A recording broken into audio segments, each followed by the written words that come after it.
దిశ 1924 అందరూ ఇక్కడ ఉండే వాళ్ళకందరికీ కూడా మనం అందరం గుర్తుపెట్టుకోవాల్సింది అది ఒక చీకటి పాలన.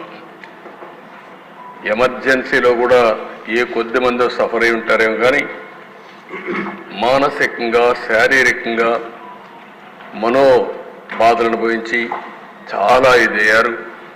ఇది మనం చూస్తే స్టేట్ టెర్రరిజం, ప్రజాస్వామ్య పునాదులపై దాడులు, కొందరు పోలీసు అధికారులు అడ్డబెట్టుకుని ప్రజాస్వామ్యానికి పునాదులైనటువంటి శాసనసభ, కార్యనిర్వాహక సభ, న్యాయ మీడియా విభాగాలపై దాడి చేశారు.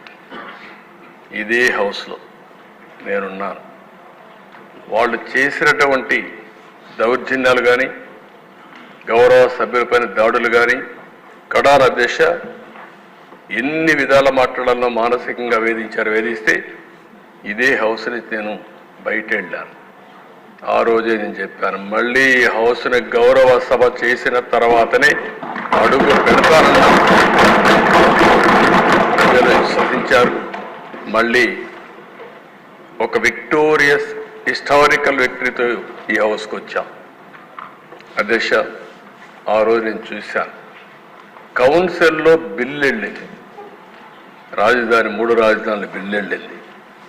కౌన్సిల్లో బిల్లు వెళితే ఎంత దుర్మార్గంగా ప్రవర్తించారంటే కౌన్సిల్ చైర్మన్ పనిచేయకుండా చేసి గొడవలు చేస్తూ ఉంటే నేను విజిటర్స్ గ్యాలరీలో కూర్చొని ధైర్యాన్ని ఇవ్వడానికి అక్కడ సభ్యులకు వెళ్ళే పరిస్థితి తీసుకొచ్చారు. అంటే ప్రజాస్వామ్యం ఎంత అపహాస్యమైందో దాన్ని బట్టి మనకు అర్థమవుతుంది. ఇంకో పక్క దిశ ప్రభుత్వ కక్ష సాధింపు చర్యలకు ఆయుధంగా పోలీసులు మారిపోయారు. వైసీపీ నేతలతో కుమ్ముక్కై పోలీసులు నిబంధనల్ని ఎక్కడికక్కడ ఉల్లంఘించి యథేచ్ఛగా ముందుకు పోయే పరిస్థితికి వచ్చారు. ఎంత దుర్మార్గం అంటే ఎవరైనా వీళ్ళు చెప్పినట్టు వినకపోతే పోస్టింగ్స్ ఉండవు. ఇంకా ఎవరైనా సరే విభేదిస్తే వాళ్ళకు విఆర్ పెడతారు. విఆర్ అనే కొందికి జీతాలు రావు. 3 నెలలు, 6 నెలలు, సంవత్సరం, 5 ఏళ్ళు విఆర్లో ఉన్న అధికారులు ఉన్నారు. అంటే 5 ఏళ్ళు జీతాలు రావు ఇంకోళ్ళకు.